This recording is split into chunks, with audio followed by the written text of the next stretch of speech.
All right, y'all. My name is Jake Heck with the South Carolina Wildlife Federation. I am with Bill Wilson from Birds and Beans Coffee. And, we're going to be talking about, or he's going to be talking about something that, I've been drinking for about 8 years now. And that is 100% shade grown coffee, bird friendly coffee that's delicious and protects the birds that we get here in our own state, of South Carolina. Bill's been awesome to South Carolina Wildlife Federation. He's put up with a bunch of questions from me right when I first started about 4 years ago. A supporter of us as well, and our mission, and we support them and their mission. So Bill, instead of me going on, on and on about you, introduce yourself and tell us how it all started. Okay, so my name is Bill Wilson, and with a bunch of other people in my family, we started Birds and Beans Coffee in 2008. I started the business because nobody else wanted to sell bird-friendly coffee. And I was doing some consulting work, and I had an international background in consumer marketing. And I was doing some consulting work on consumer certifications, fair trade, organic, that sort of thing. And I found out about the Smithsonian Migratory Bird Center bird friendly certification. And I never heard of it. Now, I love birds and I love coffee, and I like the Smithsonian. And I was kind of surprised I didn't know about it. And I got in touch with a man named Scott Weidensaul, who's a friend of mine. He was a great naturalist. He lives up in New Hampshire now, but he was chairman of Hawk Mountain. He's written some great books, and the book that really got me interested in this coffee thing was Living on the Wind. And in his book, he talks about how coffee lands, quote unquote, are disappearing. And so I called him and I said, "What's this all about?" He said, "Oh, yeah." He said, "This is a disaster." He said, coffee in the New World, in the Western Hemisphere, all used to be grown in a forest. And about 30 or 40 years ago, they started cutting down more forest and putting in varietals that were sun tolerant. So the reason coffee was grown in a forest traditionally is coffee is a shade loving plant, and coffee does not fix nitrates. So coffee works really, really well in tropical forests as in a symbiotic relationship with the trees and plants around it. So, I started looking into this, and I started talking to small coffee roasters around the country. And the idea was to kind of put together a syndicate of coffee roasters, local coffee roasters, who all roasted at least one roast of bird-friendly coffee. So we could make people, we could get people aware of this certification and show them a place, hopefully in their hometown where they could buy it. Well, my family and I lived in London for a long time, and we learned a lot about London cab drivers, which is they don't really want to work for anybody but themselves. They're great at their job, and they don't want to work for anybody but themselves. And small coffee roasters in the United States, if they're not doing that job, they should go be London cab drivers, because they don't want to work for anybody else. They don't want to work with anybody else. They're all convinced their coffee is the best coffee in the world, and they weren't interested. So Scott and I were talking, Weidensaul, and I said, well, people buy brands. So we're going to have to start a coffee brand. How hard can that be? And we'll get this thing rolling, and then we'll jump off the train, and it'll spread because other people will see the wisdom of this and start buying green coffee that's certified bird friendly and selling it. And so we did that. And I found a company up in Canada, which was called Birds and Beans Inc., Coffee Inc., and David and Madeline, the husband and wife team that started and own it and run it, had gotten into this bird friendly gig very early. And there was only one or two roasters in North America that were still into the certification. The certification was dying. So we talked about what to do. And so I started a coffee company called Birds and Beans. LLC, and it's now called Birds and Beans Coffee. And we thought, okay, so we'll sell this direct to consumer online, in the northeastern part of the United States. And, then it'll become wildly popular, and Dunkin' Donuts and Starbucks and other big coffee companies will start buying and selling bird-friendly coffee. Well, okay, so now we flash forward to 2022. We're still working away. My family and I and our colleagues and partners run the business pretty leanly. And yeah, I guess we're the leading bird-friendly coffee company in the country. And we're still trying to do the same thing that we started out doing, but now we're kind of more dedicated to it. Well, So, real quick, Bill, if I can, I think one of the things is, just people not even knowing that these birds exist. I was born and raised in South Carolina, and not one person, not a teacher, a parent, a friend, anyone told me that we had breeding painted buntings with it. We have painted buntings in South Carolina. And I had never heard of the bird until, again, my life was changed about 10 or 11 years ago when I saw the Baltimore Oriole and I started investigating. So I think one of the problems is people just have no idea that these birds even exist, well, So I think that's part of the problem. I'm an old guy, and I've always loved birds, and I've always known about birds. So it was inconceivable to me that people that lived in these flightways didn't know these birds and didn't understand migration and didn't understand when they're not here, they have to be somewhere else. And both places have to be good places to live. So, and just to your point, we have our first wholesale customers, Lois and Nancy, who own a Wild Birds Unlimited store in Saratoga, New York, were jumped right on board because they're real conservationists and they understood the whole thing. And Nancy said to me, Bill, most of our customers have never seen the birds that are on your package because they're not backyard feeder birds for the most part. The Oriole is an exception. And so to your point, I think, there's a lot of birds out there, and some of them are really important to some of us, and all of them are really important to some of us. And so yeah, there's a little bit of a lack of awareness of these species and this migration. But we're talking now about, 250 species of birds, and a lot of them are really rapidly declining in numbers and population numbers. When you say 250 species of birds, are you talking about 250 different species that winter in these shade-grown coffee farms? That we find in coffee lands. Yeah, some heavily, like all the Orioles, all over the place. Scissor-tailed flycatcher out west, all over the place, and some, just a few, like the Cerulean Warbler, that kind of thing. So anyhow, we'll tell you about shade-grown coffee and what we're doing. So this first slide here, all the way over to your right, that's coffee that can be certified by the Smithsonian scientists and their agents as a bird-friendly, shade-grown coffee company, coffee land, coffee place. And there's a very complicated set of criteria, but it has to be organic. The water has to be uncontaminated. The water output from the processing of the coffee has to be decontaminated so that the caffeine doesn't go into the environment.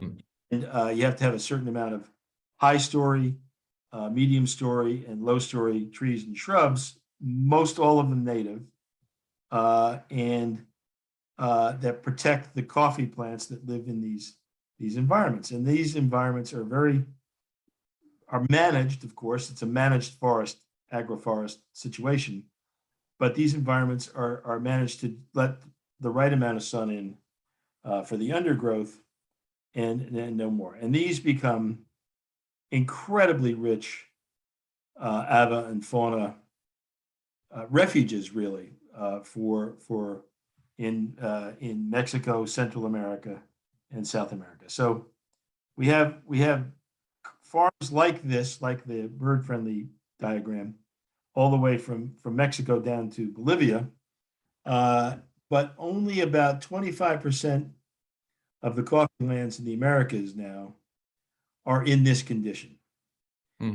Last 40, 50 years, agrotechnology has made it possible to grow most of the coffee that we buy and drink in sun-grown coffee areas. Some places use partial shade. Some of the partial shade places, before they had the varietals that could tolerate sun, have eucalyptus trees, which are not native to the Americas. So it's really, it doesn't make any difference. So all the way over on the far-hand side, right side, as I'm facing it, bird-friendly shade, that's forest. Now, we all know the tropical forest is disappearing like crazy. Coffee is grown in a belt around the world with the right elevation, the right forest, the right nighttime temperatures, the right amount of rain.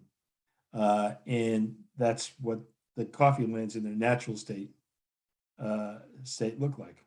And on the other side, the full sun-grown coffee, since coffee doesn't fix nitrates, and it's like any monocrop, heavily susceptible to pest and fungicides and infections. These crops all the way over on the left are heavily chemically treated for fertilizer, for insecticide, for fungicide. Next slide. Quick question. When we see the that certification, the Smithsonian certification, we know that it's organic. What does that specifically mean? Like, does that mean there's no pesticides, or is it very little, or do they use pesticides that are organic and break down nicely? So the treatments on those farms are all organic treatments. Okay. So the fertilizers on those farms, most of them are self-created on the farm. And those that aren't self-created on the farm are brought in from other farms that are self-creating organic fertilizer. Oh, okay. There's no chemical fungicides or pesticides used on these farms. Wow. Well, the coffee borer and these inventive farmers have found a way to catch them in carved out soda bottles. There's a bad thing called coffee rust, which the agrochemical industry aggressively promotes as only stoppable with chemicals. But we find that real plant husbandry does a better job than chemicals. So we see farms that are organic next to farms that aren't organic fighting rust, and the organic farms are much less susceptible to this rust. And if anybody's a gardener, it's simple, because workers are coming through these coffee lands all the time and pruning and trimming. And if they see a rust leaf, they'll take it off, and they'll remove certain kinds of understory debris that can ferment the rust. So, but the conventional wisdom in the coffee world is you got to knock the rust out with chemicals, and like all agrochemicals, the pest or the fungus becomes more resistant to the chemicals the more you use the chemicals, and the more chemicals or different chemicals. Yeah. Well, it's funny. One of the staff members had a question about, what's a typical day of a coffee farmer, but they're not just out there planting and picking the coffee beans. They're actually caring for those plants and making it. Yeah. Yeah. So the typical, and all the farms we buy from are fair trade farms too. They're all co-ops. So it's a collection of farmers that process and sell their coffee together. So these farms are small. These are, some are as small as an acre. Not many are bigger than 2.5 or 3 acres. And it's a family farm, and the family lives on the farm, and they probably grow some fruit and vegetable for themselves and for the local village markets. And they'll have some chickens and maybe a pig or two, and maybe a horse or a burro or a donkey for transportation. In some of these areas, they don't have any motorized transportation. That's becoming less common now, but still, these are subsistence level farms. But the beauty is, coffee is a really great cash crop. So these families can live on a local basis well with a small farm that has good coffee. because we buy the coffee and the coffee sold at an ultra premium to the coffee market.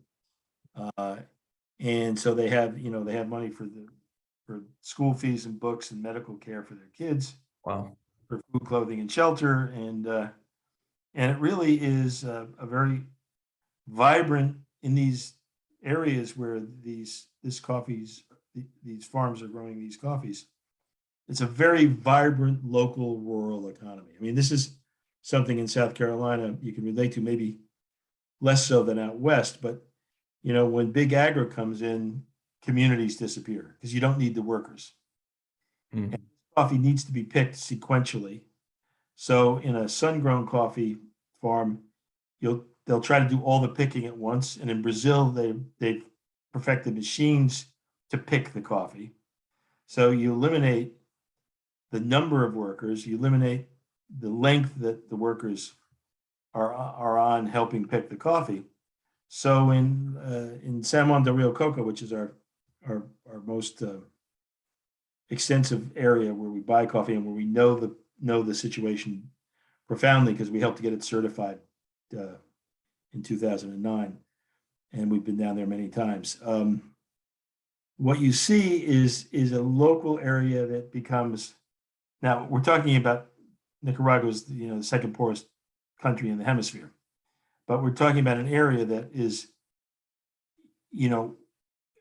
growing economically, where the kids aren't leaving because there's no work and that's not a healthy environment. And of course, in Central America, when kids leave the farms or the rural areas, they go to the cities. And when there's no work in the cities, they migrate to someplace where there is work. So this kind of farming, this bird-friendly coffee farming, really helps keep these local rural economies intact. And it's the most rewarding part of what we've done, really, we didn't even think about that when we started the business. Yeah, I didn't know of that impact. I appreciate you sharing that. Yeah. So may I ask you this? Around how many acres are talking about the impact to the societies there? How many acres or how many farms are y'all working with? We're working about 2,500 farms in 5 countries, occasionally a 5th country, depending on the harvest cycle and coffee availability. And we estimate, there's several 100,000 acres now of bird-friendly coffee that's safe, that's certified, that's going into we're not buying all of it, obviously, but other people into the market. We push the price up. So people that like this coffee now have to pay a higher price for it, which is good for the farms. And we estimate, working with the Smithsonian, that there's another 1 million acres of coffee farming in Central and South America that could go into the bird-friendly coffee program. Now, are those farms and that 1 million acres is amazing, but are those farms already shade grown, or are they? Yeah. They're already shade grown. They might need some adjustment to qualify. They might just qualify if they had, the organization and the incentive and the initiative and the market for shade grown coffee. And when we started the business, that's what we thought we would do. We thought we'd have a nice little family business that would push the big coffee businesses into doing more bird-friendly coffee. Yeah. I don't want to sound like a jerk, but that's not the way the food business works. Right. The big buyers of coffee, Starbucks, Nestle, JAB, Mondelez, they want the best coffee they can get at the cheapest price they can pay. And wildlife pays a price in that. They don't. They have no. That doesn't figure into their equation at all. Yeah.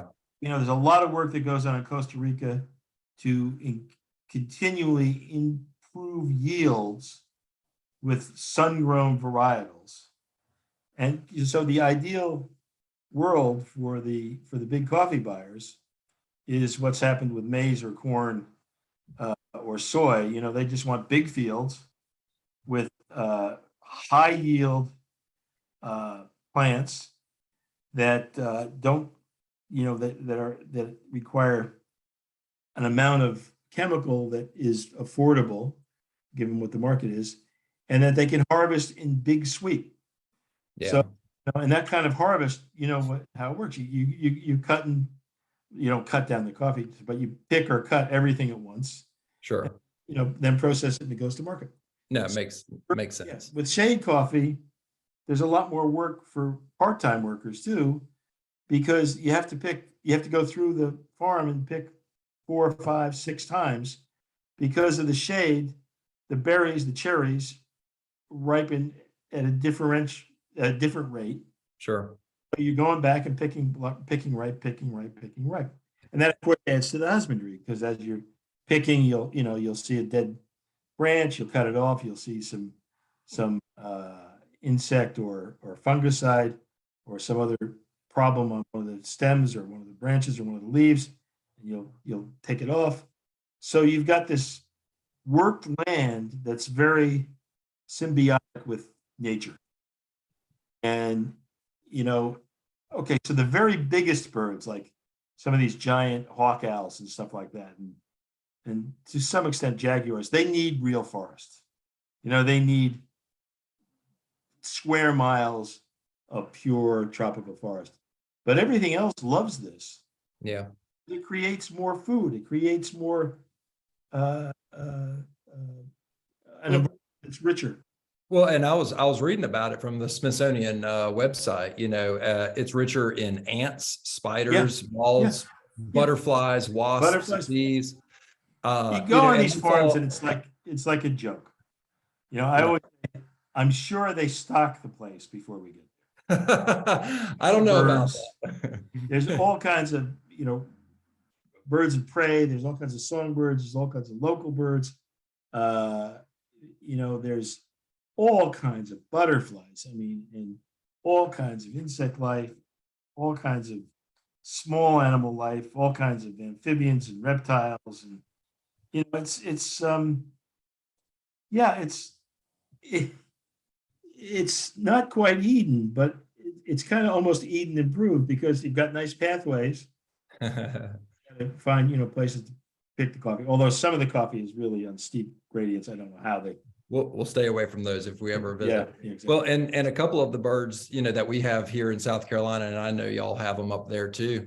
The Blackburnian Warbler, they breed in the Blue Ridge Mountains here. That's one of the most stunning birds that exist, that most Yeah, people don't know exists, right? At least here in South Carolina. The ovenbird, is another one that we have here breeding, right in Columbia, at a right. place called Harpison State Forest. And that bird needs a place to go to during the wintertime. So, Yeah, yeah. the more this grows, I just really hope that more and more people catch on. So that 1 million acres, that additional 1 million acres is preserved, right?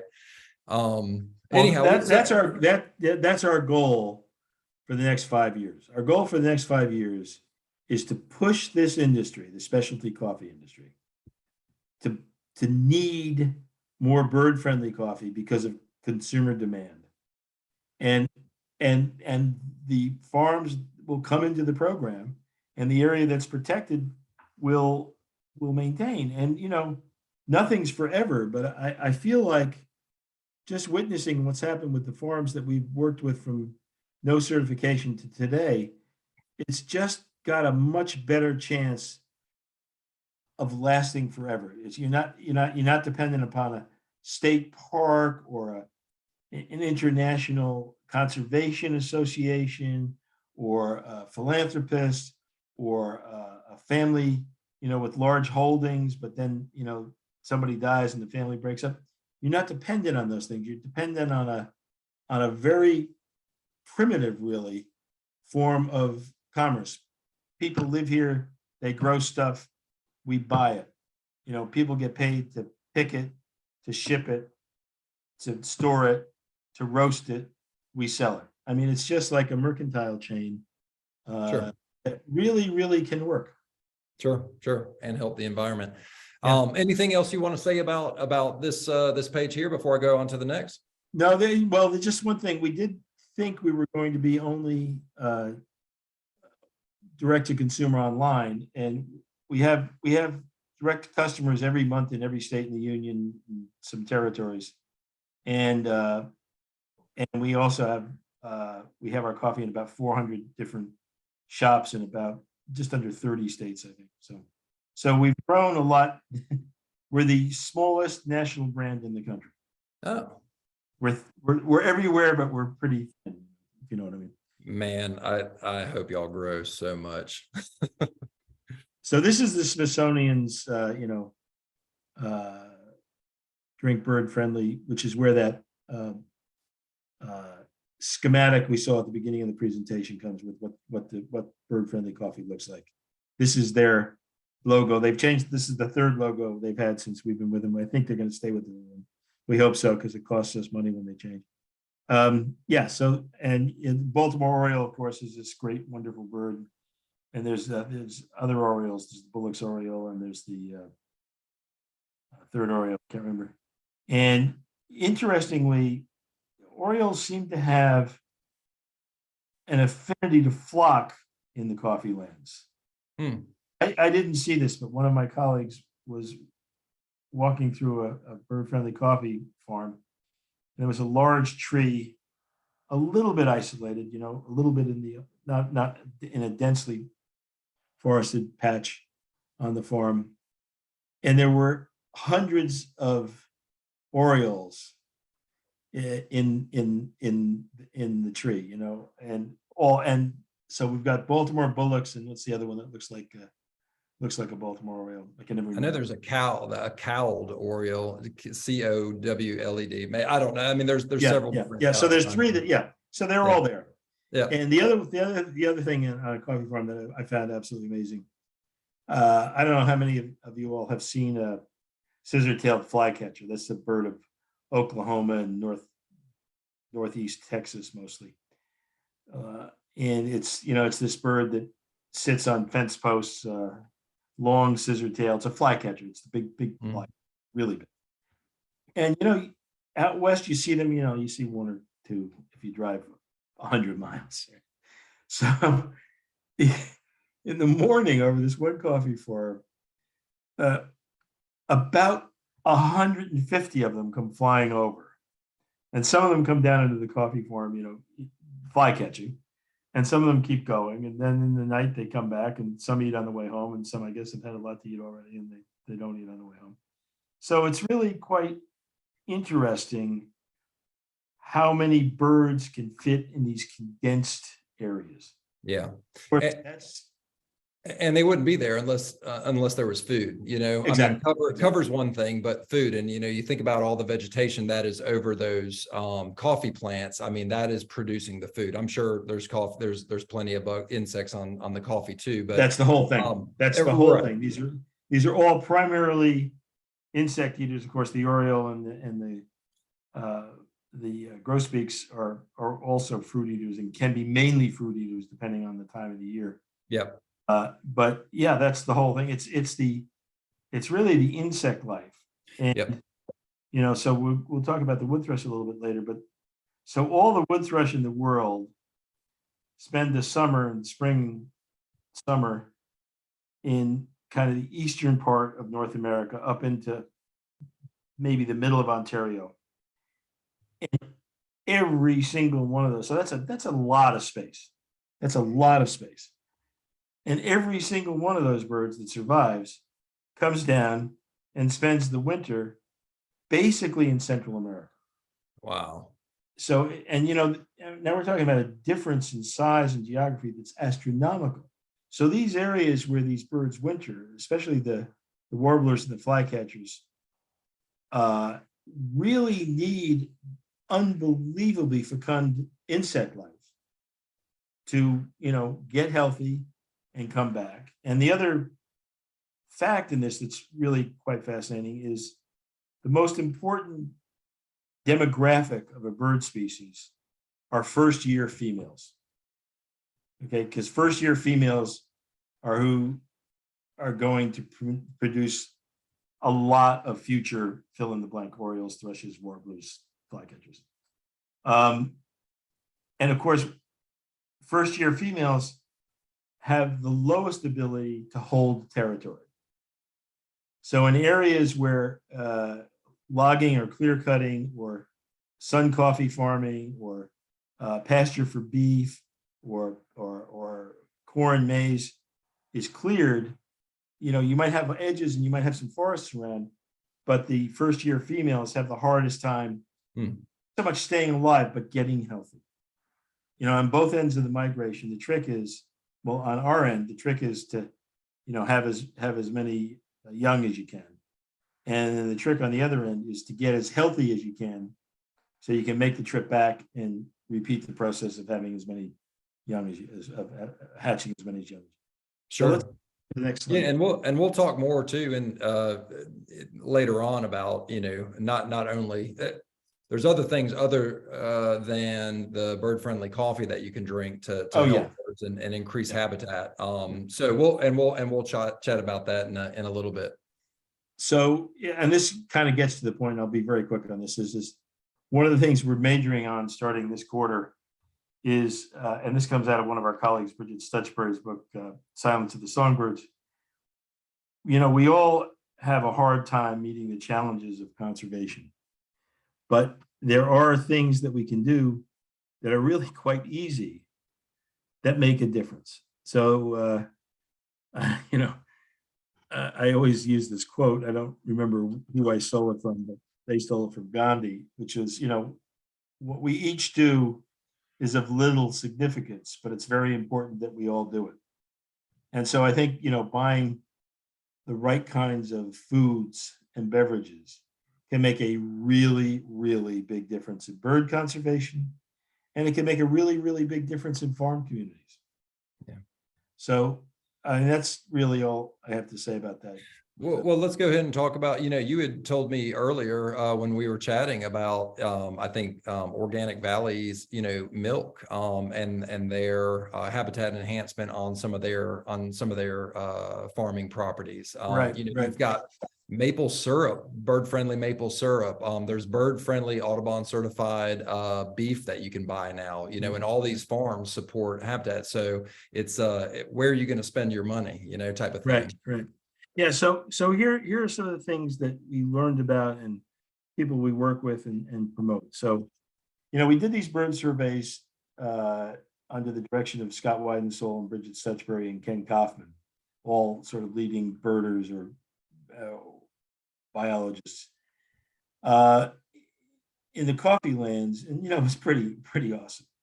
And then I had, before I started Birds and Beans, I had done a little bit of work with Organic Valley, who's it started in Wisconsin, and it's a national co-op of organic family farms. So it's farmer owned co-op, and it's led the way into organic milk. That's a whole other story. We might come to that, maybe not.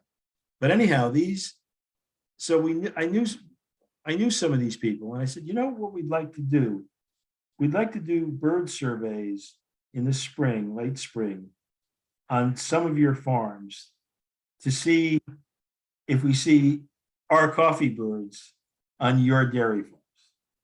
So we did these scientific surveys. These were done by ornithologists in, in Minnesota, North Carolina, Ohio, Vermont, and Vermont, one other state I can't remember. And it was nuts. It was gonzo. I mean, and you look at these farms, and they're proper dairy farms. These are farms that make money. Okay, these are farms that have cows on them. Some of them 150, 170, 180 cows.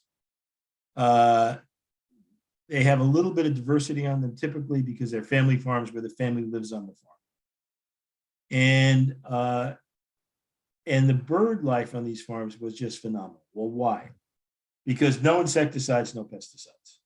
So bugs, lots of hedgerows. Areas that were wet or ponds hadn't been tiled or filled in. They'd been preserved. Woodlots, even in North Carolina, woodlots that have been woodlots for, one of them 150 years were, carefully harvested for the family stoves but they had woodlots. So they had everything in, 100, 150, 200, 250, 300, I think was the biggest farm, acres that a bird could need or want. And the numbers they were ridiculous. I mean, Ridiculous in a good way. yeah, they do it in the Yeah. way. So and these farmers, I can relate to them more culturally. I mean, understand. You see, a lot of the farmers that we deal with don't even speak Spanish. They speak some sort of local mixed dialect derived from the indigenous language, or in Peru, even an indigenous language that nobody else speaks. Yeah, it's all about, well, if you get your food from places like that, you're supporting family farmers, more work, because these are more work intensive farms. They're less automated, they're less treated. And there's lots of habitat and food for birds and beasts. And you're supporting families, that, that have closer relationships to the planet too, and their ecosystem around that. They care more, it seems like, Yeah. So one of the, I meant to look this up before we got on, but one of the organizations that we support is called the Real Organic Project. And they now have 1,000 farms across the country. Everything from chickens and beef and a little bit of dairy to tomatoes and bell peppers and, truck crops and flowers and these are farmers that have been very disappointed with the standards of the USDA organic certification. Okay, so there's a lot of fighting going on in this sector right now about, where what chickens and eggs can be certified as organic, what milk can be certified as organic, what beef can be certified as organic. And their standards, the Real Organic Project standards, are much higher. So they're really about the land and the soil. They're really about the soil. These people are all soil heads. And when you take care of the soil, you take care of the microbes. It all works. Mother Nature intended. And so we support them. We support the Organic Valley, the Bird Observatory of the Rockies, which used to be called Bird Conservation of the Rockies, used to be called Rocky Mountain Bird Observatory. They do a big program out west in Colorado and some of the surrounding states with ranchers about grassland birds and farming and ranching. As you said, the Audubon people are doing some beef work, so I think this whole idea of conservation and food and farming is probably really important. Yeah. And after I got, plugged in with y'all, just going to a bird walk through SCWF 8 years ago, I mean, I started finding out all these other organizations or food products that are available that care about the environment. But the milk, the dairy was new to me until you recently told me about it. So I appreciate you sharing it. I appreciate you sharing it on here. And just real quick, the common yellowthroat, which we get year round, here in South Carolina, that's another bird that it is very common during the spring and the summer months, but less common in the winter. But that's just another bird that we have right here in South Carolina that uses those farms as habitat in the wintertime. And just to let you know too, we do have scissortail flycatchers breeding here in South Carolina. If you're South Carolinian and you've never seen one, you can go on eBird, and there's one or two water towers that I think one's in Greenville, and I think there's another one in the upper state where they've documented them breeding, making nests and everything. So scissortail flycatcher is a gorgeous bird that should be down in Texas, or like you said, I think Arizona, definitely down in Central America, right here in the upper state of South Carolina. Yeah, that's amazing. I didn't know that. That's great. Yeah. So this is just a picture of a shade-grown coffee farm. This is a picture. It was the illustration we used in that ad of ours. It was one of the previous slides. So this is an overview. Scott Weidenthal took this this photograph down in San Juan del Rio Coco. And this is an overview. So he's up even higher. And underneath that forest are the farms we buy our coffee from. So this looks like a forest, and it's a interlinking set of cooperative farms that just do all the things that good forest land does in terms of, we haven't even talked about carbon sinks. I mean, of course, these farms are carbon sinks. And, if in this area, which is this is where the horrible part of the Nicaraguan Civil War took place. And when these folks got back to their coffee business, a lot of them got injured by landmines that have been, and they've lifted themselves up by really top quality coffee farming. And of course it's organic because they didn't have enough money for chemicals. So some of these families have been, their families have been on these farm plots, on these farms for 150 or more years. There's a lot of legacy there on how you farm before chemicals were invented. So they know how to raise things with what we would call organically, which they just call them, that's the way we farm. So this is what those farms look like in an overview. And I think it's just extraordinary. Yeah, it's a beautiful picture. Yeah. Okay, we can go to the next. And you can talk about these, Jay. Yeah, so we go from what's beautiful, and then we go to this, which listen, it's not bad, but there's something in you probably when you see this that makes you go like, makes you feel a little off. We were talking about the pictures earlier just amongst the staff, and one of the staff members just said, that picture is pretty, the one that we showed right here. And I said, well, what that means is, that it's not just visually pretty. There's an ecosystem happening. I mean, just a vibrant ecosystem there. There are mammals, there are reptiles, there's amphibians, there's birds, there's all sorts of things, healthy soil. And then you see this and you're like, oh, well, what's there, And so these are pictures that, I grabbed from the Cornell Lab of Ornithology's, I think they have a YouTube video up there.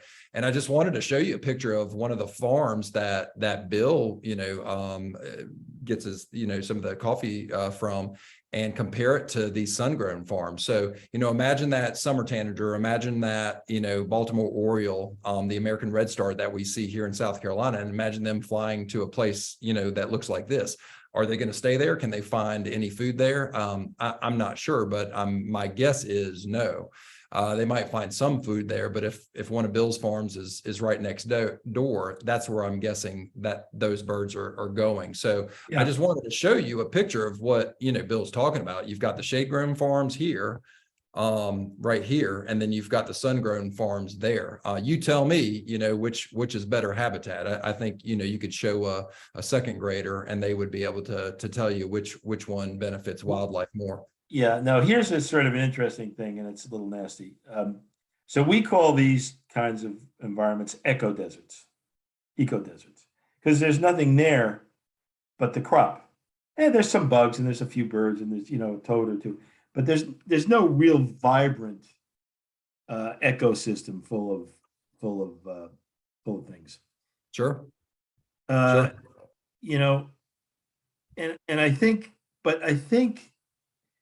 I think that's what we kind of think a farm looks like now, because so many farms look like that.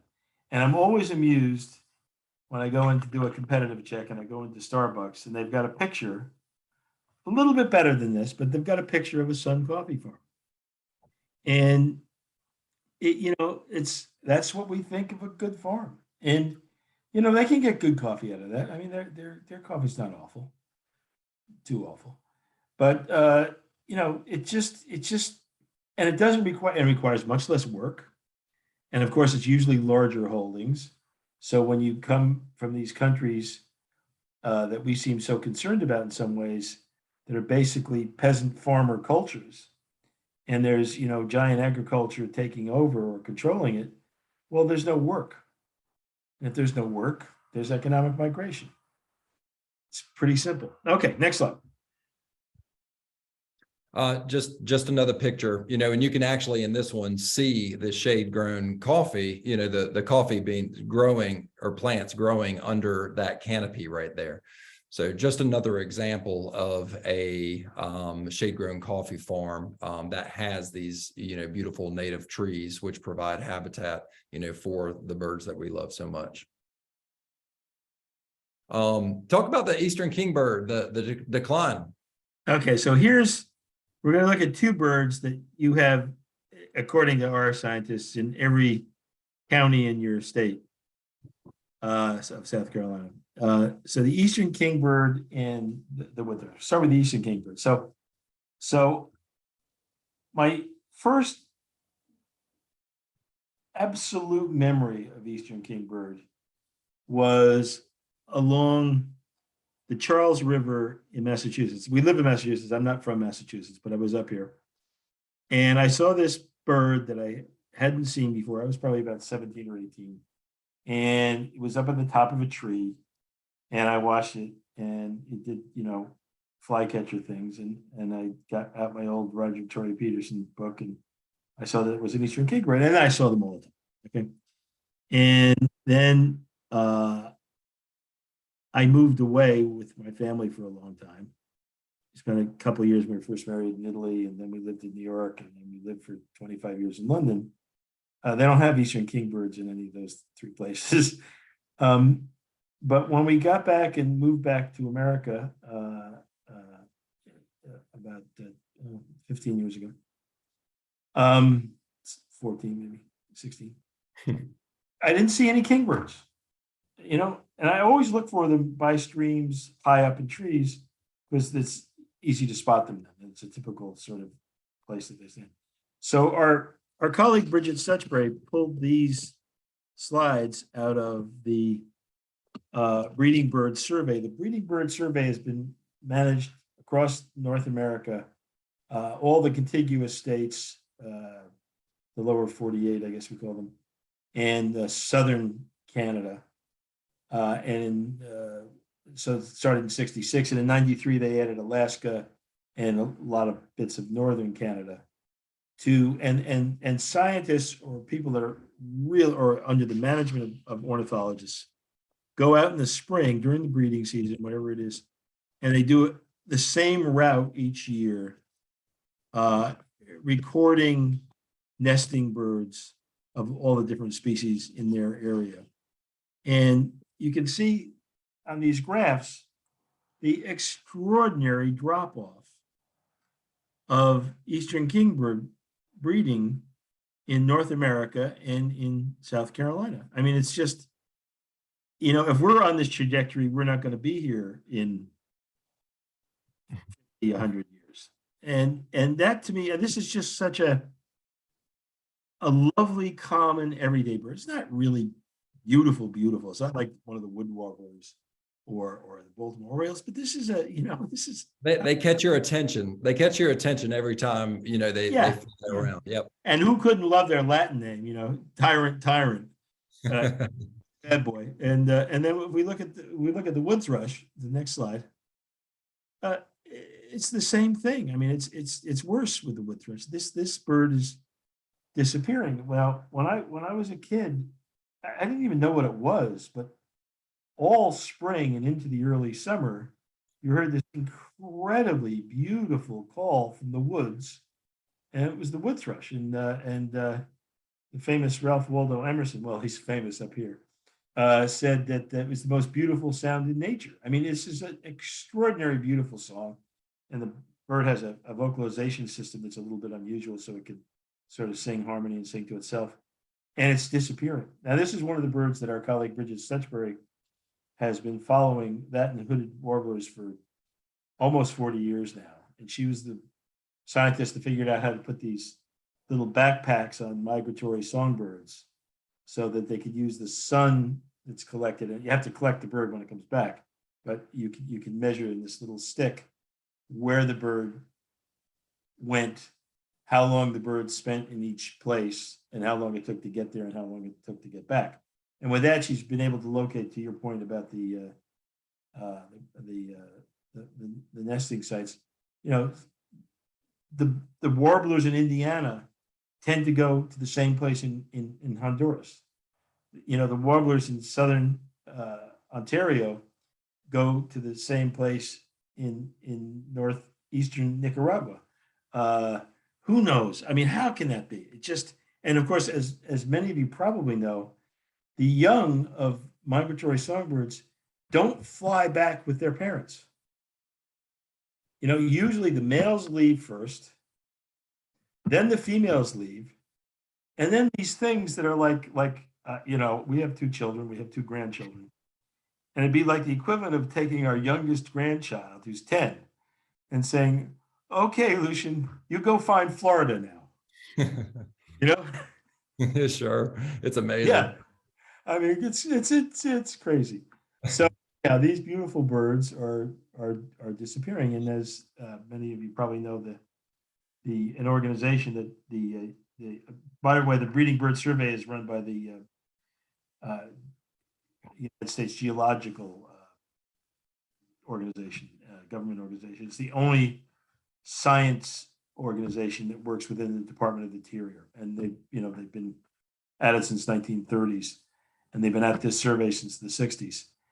And they're part of the group that's gathered all the data that's documented the population decline in birds of North America, where we know that there's 3 billion fewer birds in North America that there were in 1970 or 78. I can't remember what year it was. Yeah, it's around 50 years. The numbers are dropping like stones. I mean, there's no extinctions in these birds yet, but well, and you were talking about the sound of a wood thrush. You know, I grew up in South Carolina on the south side of a fairly large lake called Lake Murray, and we used to hear Bob White and whippoorwills, chuckwills, widows, and then probably around high schoolers, middle schoolers, we just stopped hearing them.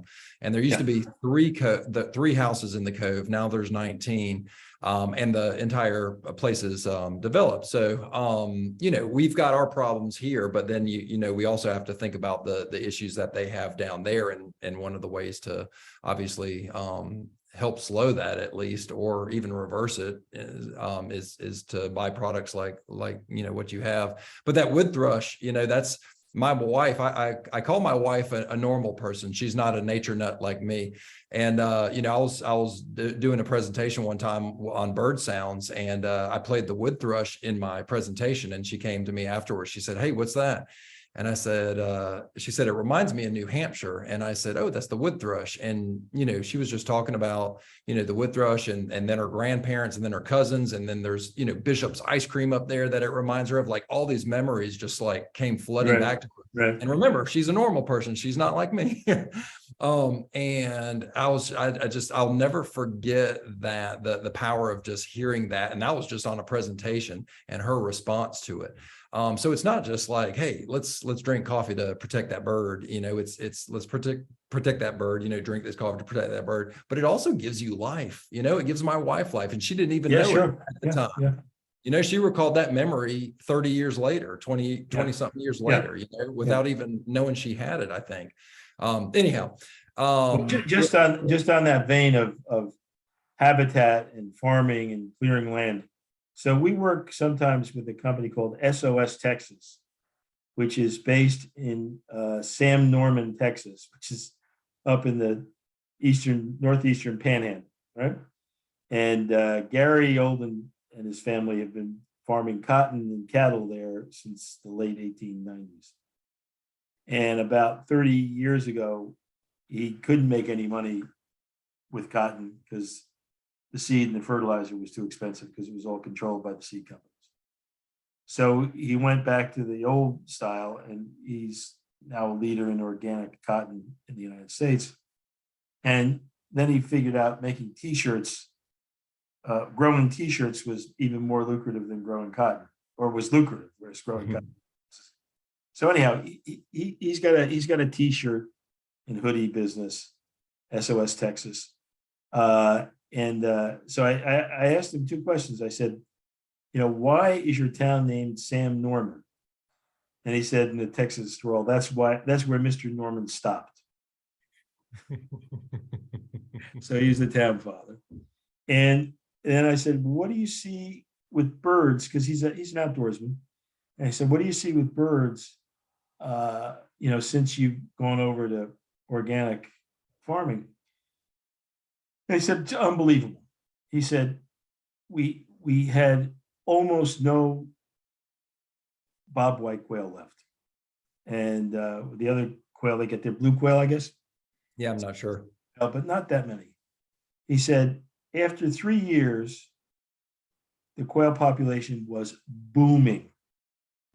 Because it's great quail country if you've got a lot of bugs for the quail and the young quail to eat. And he said, then we had a drought, and the bobwhite really, really took over. And he said, I'll drive down a row or walk down a lane, and they're just all over the place like they were when I was a boy. It's all habitat and chemicals. It's magical to hear those bobwhite. Yeah. That's a really cool story. And we're talking about a lot of those birds that are, down in the trees, on those farms in Central America, Mexico, South America. But, think about some of these birds that we have here in South Carolina. The purple martin, they breed here, of course. But then a lot of people know about the roost on Lake Murray, which is arguably the largest roost in North America, while they're fattening up before they fly back down to the Amazon River Basin down in South America. But look at their travel routes as they migrate back up to the United States. They're flying over these farms that are in Central America and Mexico and South America. So, insects fly, a lot of insects fly, right? And so, these purple martins are able to feed more efficiently and in more abundance, above farms like this. Swallowtail kite, same thing. They catch a lot of their food on the wing. They'll snag a lizard or a snake from a tree, here and there for sure. But they eat a lot of insects too. And so, think about all the insects that are actually in or on those shade-grown coffee farms. And then imagine them dispersing up into the air and offering food for these, more aerial birds as they migrate, to our state. So just another thing to kind of connect some of these birds to this coffee that we see right here in South Carolina. Other birds, you were talking about the wood thrush, and these numbers come from the allaboutbirds.org website, Cornell's, site. But you see the wood thrush here, and 50% decline, chestnut-sided warbler, 45% decline. You've got the eastern kingbird. American redstart is stable. It's declined in the United States, but it's increased in Canada. So the numbers kind of canceled each other out. But I believe they've increased their range in Canada.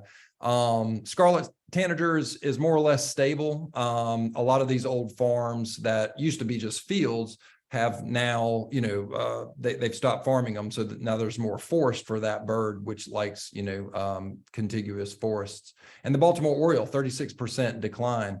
So most of these birds are in decline. If you go to the website, allaboutbirds.org, pull up any bird, and it's percentage wise, it should be in decline. So, drinking this coffee, and doing all these other things that we've told you about today, can make a difference. So I just wanted to add this screen in there, or this page in here, just to show everybody that the birds that the coffee is named after are mostly in decline here. Is there anything that you want to say about these? Yeah, well, so we picked these names again, thinking we were going to be a Northeastern distributed brand only. We added kingbird and American redstart and Baltimore. Right? We started with the wood thrush, the chestnut-sided warbler, and the scarlet tanager. So we picked, we picked the types of birds that most represent the coffee birds. The neotropical migratory coffee birds. And then we added the kingbird and the American redstart and the Baltimore Oriole.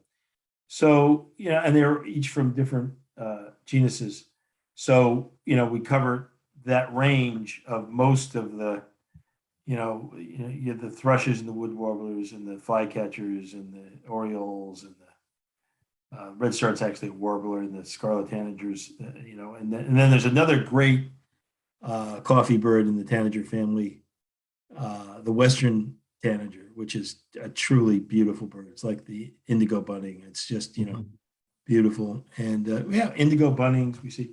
So, and the grosbeak, the evening grosbeak, I practically ate an evening grosbeak when I was coming around the bend on a coffee farm in Nicaragua one time when I was down there. So yeah, these are just to remind us that these are the things that we're trying to help as we make what we call the good coffee and try to get you folks to buy it. Absolutely. And I found this kind of interesting, just something that I found while I was just kind of researching.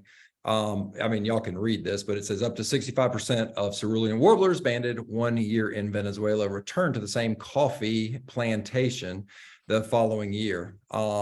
So, it works. And one thing I would want to ask you, or I want to ask you, Bill, is, if you're somebody, or if you meet somebody that says, hey, I don't really believe, that this is, really effective, or they think that your, certification is just a way to try to get them to buy your coffee. What would you say to the skeptics out there that just don't believe, I guess what you're saying? So here's, especially in NGO, NPO organizations, which you guys are, not in your case, there's an enormous skepticism about commercial enterprise. So a lot of people say, oh, you're just making this up so you can sell your coffee and get rich and retire. And I always say that we're a for-profit conservation organization. And my wife says, yeah, I'd like to see more of the profit and less of the conservation. But I think I understand why people are skeptical of claims and skeptical maybe of the motivations of business people. But, and I'm deeply, deeply suspicious of most commercial enterprise when it comes to conservation and moves to make the world a better place in conservation and climate terms. But yeah, we just thought, this is something that we can do. That's mostly fun. We mostly deal with really, really nice people like you, and and it can't hurt, and maybe it can help. And honestly, lately though, that's about this 1 million acres thing is all about. I'm on a kind of a moral outrage rampage that if you love birds and you drink coffee and you drink Smithsonian bird friendly coffee, it doesn't have to be our coffee. Mm-hmm. What are you doing? It's so easy. And if you buy a bag at home, I mean, the most it's going to cost you is like 40 cents a cup, depending on the volume that you buy. And it can cost you as little as 25 cents a cup. Well, you go to Starbucks and you have a milky special with the coffee in it, and it costs you $4.75. Right. So to me, this is so positive. It's really positive, that there is an organization, the Smithsonian Migratory Bird Center. Lord knows where that came from. And that they work hard to make this certification completely non-commercial, completely science-driven. And we pay them for it out of what we sell, and that's good. So we support them and they support the certification, and all we have to do is buy the coffee. The more of us buy the coffee, the better off. Nobody's going to get hurt except for maybe Howard Schultz or the Ben Kieser family, but or some people in Switzerland that work for Nestle. But I mean, nobody's going to get hurt. We're not going to put those people out of business. We just like to take a little bit more of their business. Sure, and improve the environment Yeah. by doing that, and maybe even nudge them in the right direction. Yeah. Yeah. You know, the Smithsonian National Zoo's website has some really good information too for folks that, you know, want to kind of dig into this a little bit. If you have any links that you want to send me, that kind of, you know, is a really good representation of, you know, the impacts that shade grown coffee has on the environment and onto the wildlife, for the wildlife in those farms, please send it to me. It doesn't have to just be about birds either, and I'll include that on an email that I'll attach this video to, this webinar to. Here, give me just 1 second. Let me get to the other one. And this is just the last slide. You know, I wanted to just add this on. I have it on almost all of my presentations. Bill was nice enough to let me add it onto mine, or onto his, I'm sorry. But this is just a friend of ours, you know, mine too, you know, SCWF and me personally. And that was his house about 4 years ago when he purchased it, the one on the left-hand side. And this is his house now, around 3 years later. I've had this picture for a while now, but, you know, in my presentations, I always imagine myself, and I say this, I imagine myself coming out of that door, that front door in the picture on the left, and looking out and then turning right back inside to go inside the house because it's so boring. And then imagine yourself coming out of the door of the house on the right-hand side and just looking and watching and just being kind of, I don't know, blown away by the beauty of it. But we delivered a gift to him once because he did a talk for us, and you should have seen all the butterflies. There was zebra longwing butterflies, Florida's, you know, state butterfly. There were skippers all over the place, dragonflies. I'm not lying. I sat in my car or my truck for about 2 or 3 minutes just watching everything. Bees, wasps, you know, just flying everywhere. And, you know, I just couldn't help but think about all these things flying up into the air and feeding those purple martins, and the other, you know, birds that you know mainly eat those things while they're flying in the air. But then just thinking about all the amphibians and reptiles that are in this. So you know, there's not only, you know, do you need to drink shade grown coffee, or I highly suggest that you do, or at least try it out. You know, there's things that you can do on your property too that we need to do to make this world a better place for not just birds, but all of wildlife. And this is one of the ways to do it. It can look beautiful, and it can give you a place to drink your birds and beans coffee, you know, and enjoy it more. But anyhow, I appreciate you allowing me to add those two pictures on, and just kind of, you know, encouraging people to provide habitat, you know, enhance their own property for wildlife, and you know, kind of push the shade grown coffee initiative too. One of the things about the native wildlife, Jay, we had a garden down in Connecticut. We had a summer home there for when we lived in London.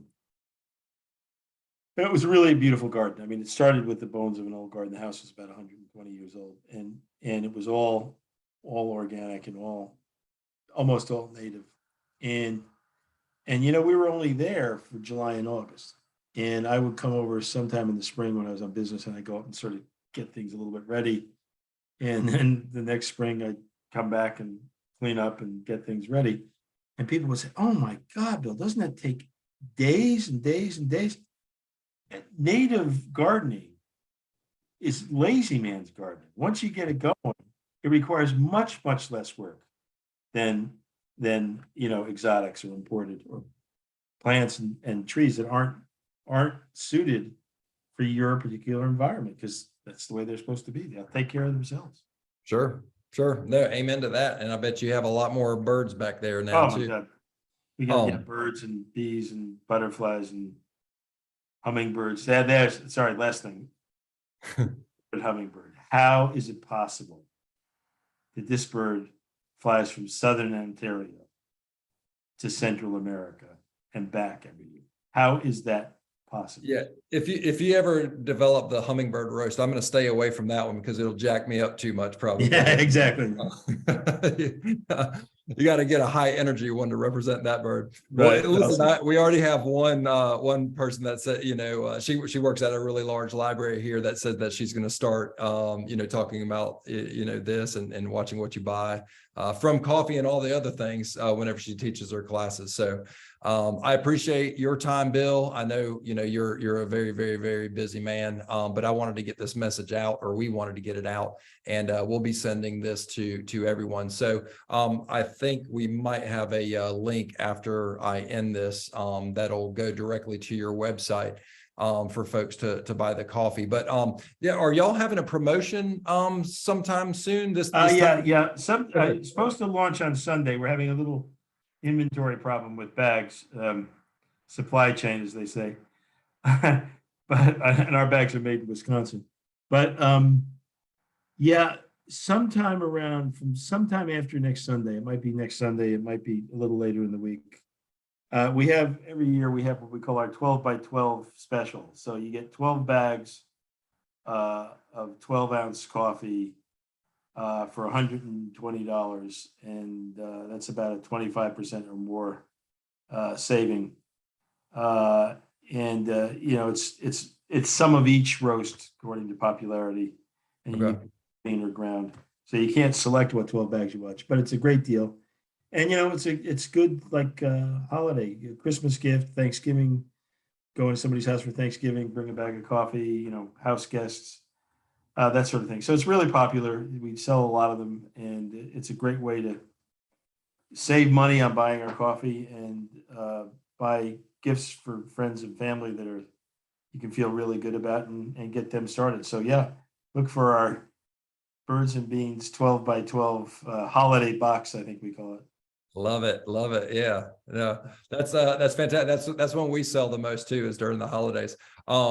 We had someone from the South Carolina Aquarium say that they will share this, and they just thanked you for sharing. Yeah, so I appreciate you again, Bill. I'm going to go ahead here in just a second and stop this, but we'll send this video out to everybody that was here today, and we just ask you to send it to whoever drinks coffee. But Right. we'll also add a couple extra links on there for folks to kind of do some of their own research to just kind of dig into it a little bit more. Does that sound good, Bill? Well, thank you, Jay. Thanks very much, and thanks everybody for giving us so much time. It's really enjoyable. As I said, we only work with nice people. It's a real pleasure.